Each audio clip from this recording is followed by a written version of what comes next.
Hello there, and welcome to ZeroXP.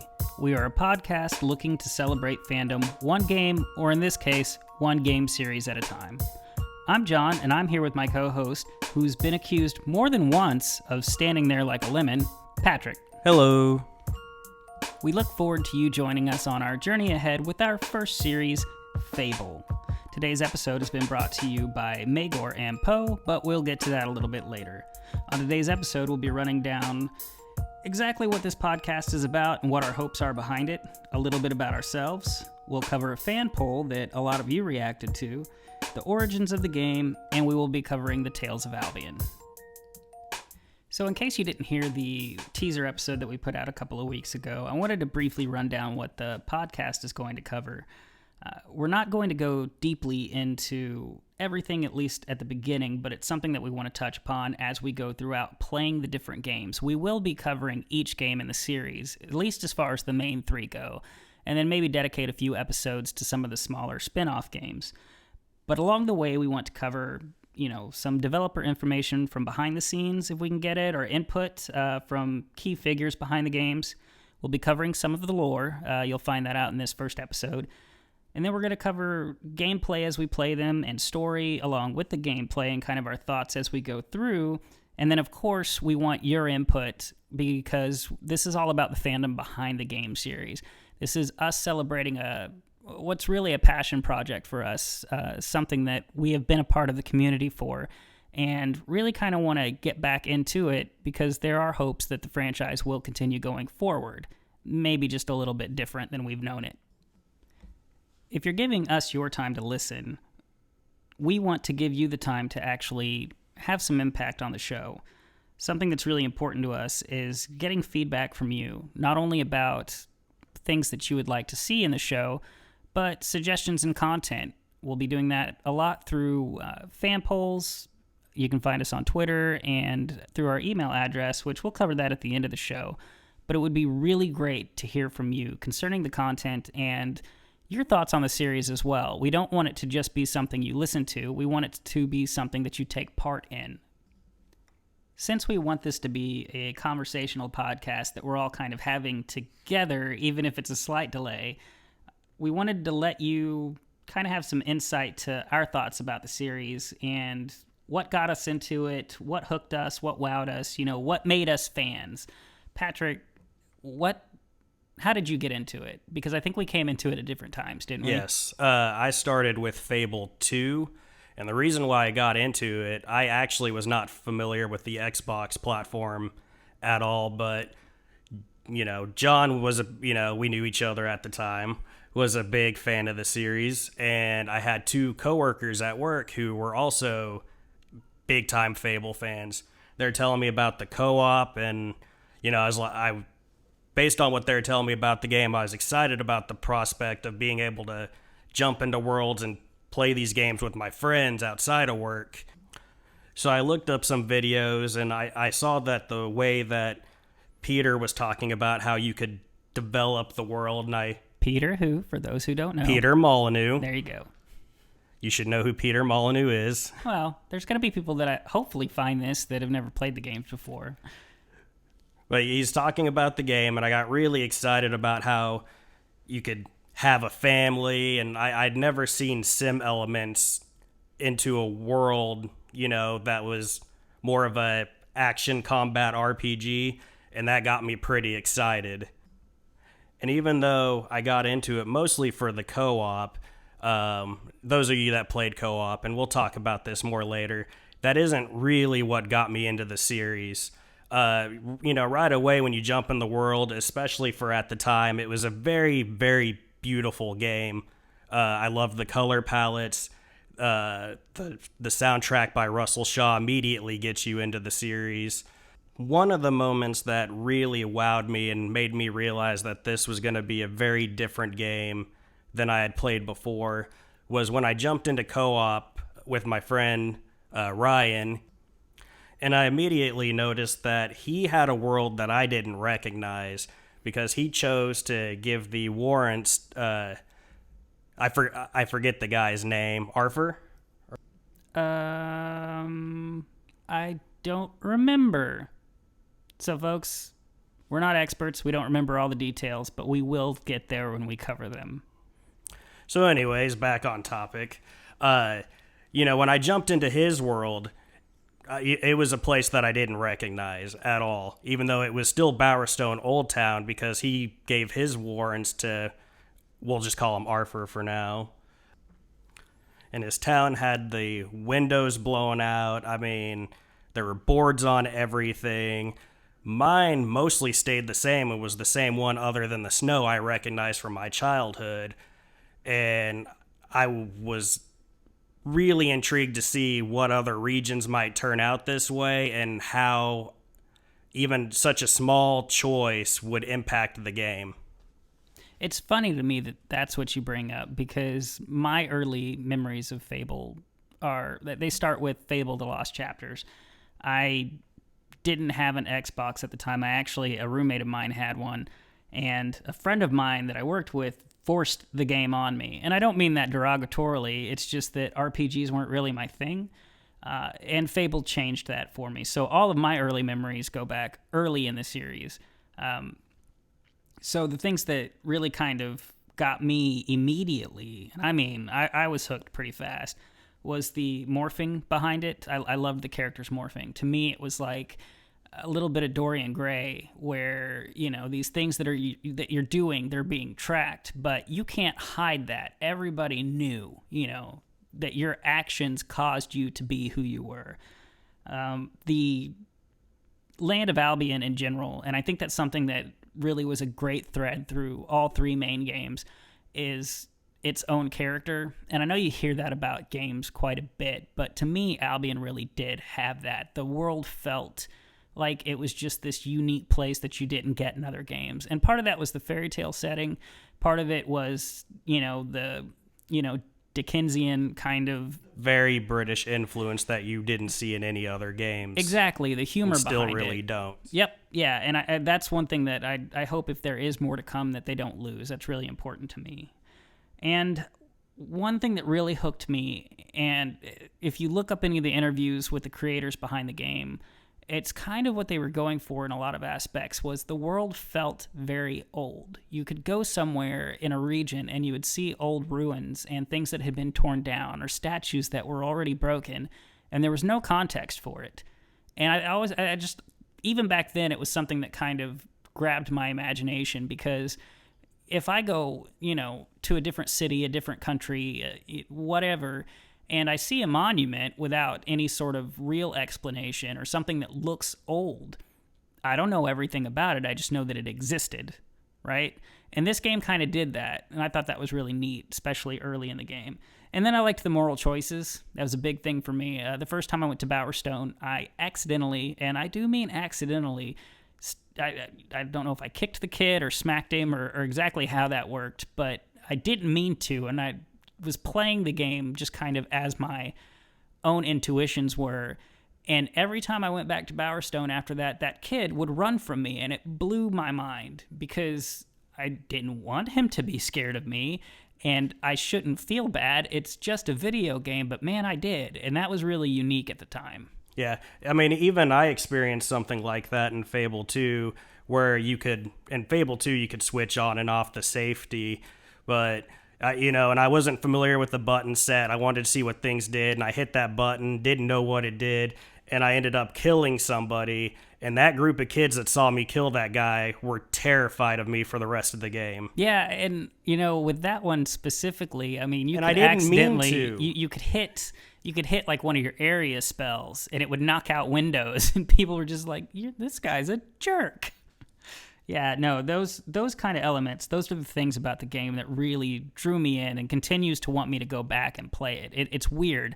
I mean, at this point, we're talking it's been 15 plus years, and I still regularly go back and jump in. I think Fable 3, we're at 10 years, or October, yes, I think will be 10 years. I don't like talking about that. It has been a long time. Now that you've made me feel sufficiently old, I think that's probably enough about us. We did set out a poll before we did this episode, and surprisingly, we had quite a few responses to it. We were caught off guard by that, so we want to just thank everybody. 40. Yeah, I mean, it threw us, but Patrick has the results of that. So before we get into the poll, I just want to kind of give you an idea of where we hope to go with this.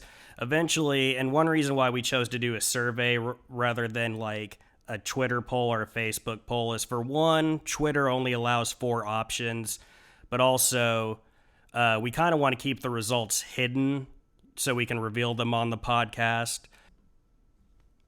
And also, it'll allow us to combine the Facebook group and the Twitter group and combine it into one poll.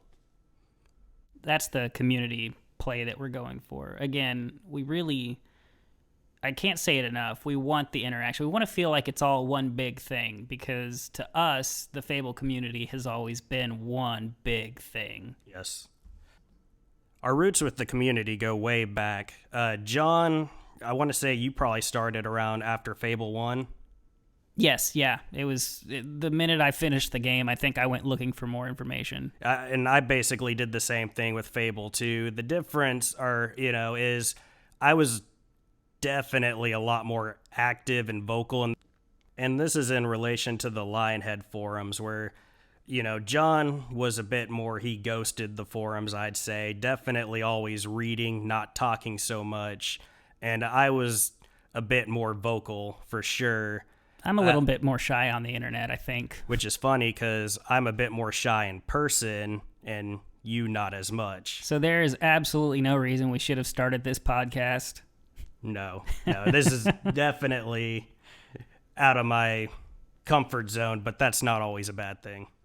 But getting back to the point, we started with a simple poll just to not only get you guys introduced into the poll, but also this is the first episode, and I wanted to start with something simple, and I plan on them getting more complex down the line, where maybe you have to rank like every hero from favorite to least favorite, and that's a way that we can bring you, the community, involved with our results and see how they compare overall. Our first poll was, what was the first Fable game you played? We received over 40 responses, and like we were talking about earlier, being new and experimenting, I learned during this process that it would only allow up to 40 responses, so we may have missed some of yours, and we apologize. Yep, but we honestly did not expect that many, thanks again. I think we had the discussion where I was like, if we got 15, I would be extremely happy. Yep. And we definitely got more than double that. Result of the polls were Fable / The Lost Chapters had 27 votes, Fable 2 had 3 votes, Fable 3 had 3 votes, and Fable Heroes and the Journey didn't receive any votes, which was kind of disappointing because I wanted to see if anyone started with those two series and became huge fans. But that doesn't mean they were bad or there's anything negative about it. It's just the fact nobody that we polled started there. Yes. Now let's dive into some of your comments about what made you want to give Fable a try. Longtime Fable community member Albion Knight said it was the commercial where there's a guy on a train and he changes between good and evil based on his decisions.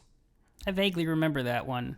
I think that was back when it was like everything had to be like a extreme commercial. Yep. So you'd see something funny and then clip of the game, then something from the commercial, then clip from a game. It was that era. I don't know that commercial at all, honestly. Oh, yeah. It was, early 2000s. You just got to think that. Yeah. If you were alive. Alexis Rose won the original Fable through a contest, while Cheering One received a copy of Fable 3 bundled with her 360, which, if I remember right, I believe they bundled those for about 2 years with Halo 3. Yeah, I think that was kind of a pack-in, because at the time, it was kind of widely considered those were the two big Xbox franchises. Yeah, and it maybe honestly made me wonder if there was going to be a lot more people that started with Fable 3 in our poll, but obviously not. Going through, I want to say nearly half of you commented that you discovered it through a family member or friend, including Wilkin9997 and X1Man Legacy. And lastly, talented Fable fanfic writer Ben McQueenie said he loves the art and the old British humor. Give his first novel, The Spirit of Things, a look. He released it recently, and that is available on Amazon.com. I bought it last week. I think I'm going to start it probably this week. Yep. Yeah. Once again, thank you for everyone who participated in the poll. We were delightfully surprised how many of you got involved, and there will be more to come soon. One thing I want to do very briefly is talk about the origins of the game. We'll be talking about some of the ideas behind it and some of the developer things as we go on through the series, but just getting started, I wanted to shed a little bit of light on something that maybe a lot of people don't realize. In an article that I found on giantbomb.com, it delves into the background about how when Lionhead started, it was really, they had an idea that they were going to do these satellite studios, which they would help develop and get their games out for them while not necessarily being part or owned by the company. One of those smaller developers was Big Blue Box. It was through this satellite program that Big Blue Box started developing a game that they referred to or were intending to call Wish World. The similarities between it and where it ended was there was some melee, some archery, magic, but it was really multiplayer based. The idea was going to be that there were these giant landscapes, and as you went head to head with other, will users or mages, however you want to look at it, the world would change and morph and evolve based on your actions.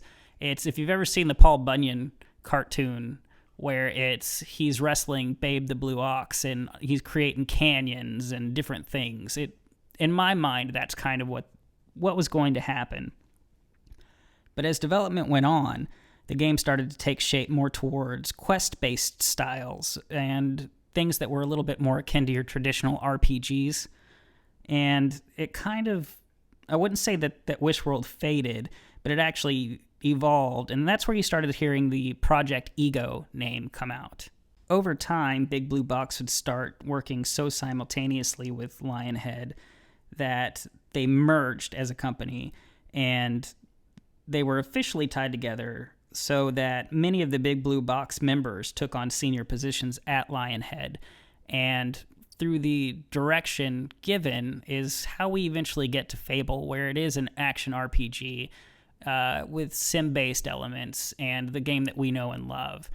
Again, I'll touch on that a little bit more as we delve through the show, but I really kind of wanted to point a spotlight at that because without Big Blue Box, we wouldn't have gotten to where we are now. All right, we're going to take a quick break, and here's a word from our sponsor. Hey, Patrick, how's your town-to-town Snowspire Surly snow cone business doing? Funny you should mention that. Terrible. Seems like everywhere I travel, I'm attacked by hobs, bandits, balverines, and children. Well, I have good news for you. You should hire Magar and Poe's Mercenary Services.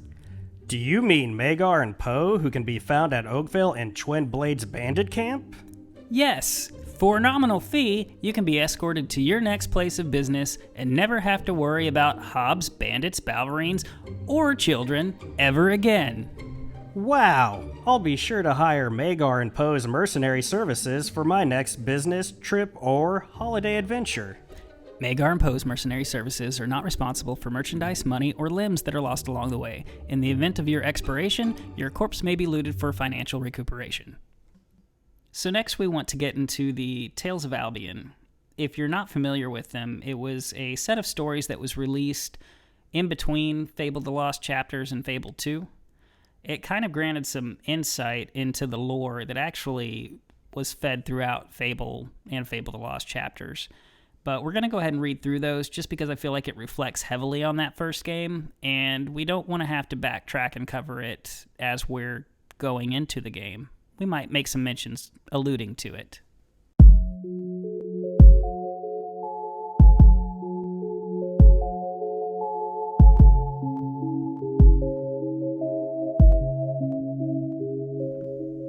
The Reign of the Court. Legend has it, when the world was young, Albion was a peaceful land, full of tranquility and beauty. Then three came from the void: the Knight, the Queen, and the Jack of Blades. They coveted Albion, and demanded that all men bow down before them. When the people refused, The court burned Albion until the earth turned black and the sky was thick with smoke. Then the court demanded obedience again, only to be refused for a second time. This time, the court lifted the sea into the sky and flooded the world. A third time, the court demanded that men worship them, promising peace and an end to the misery. Those who survived still refused, so the court twisted their minds until brother slew brother, parents abandoned their children, and friend turned against friend.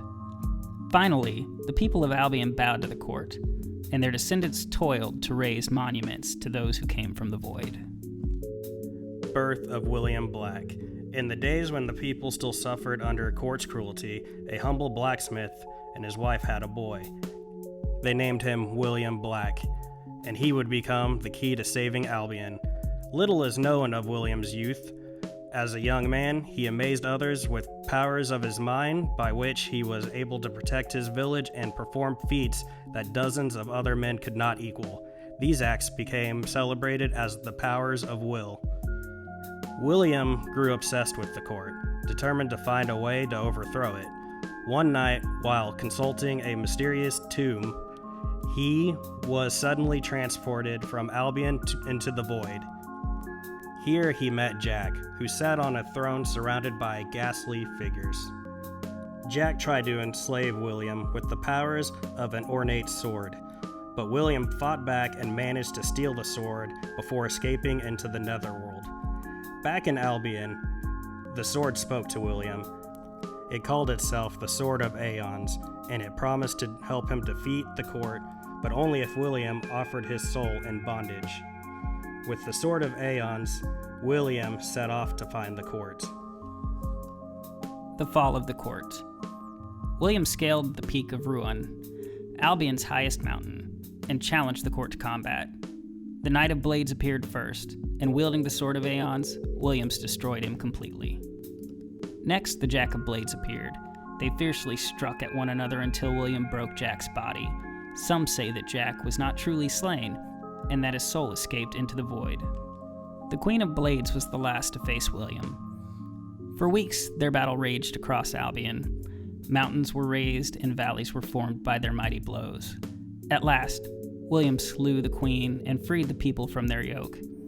They acclaimed William, who now took the title Archon, as their king.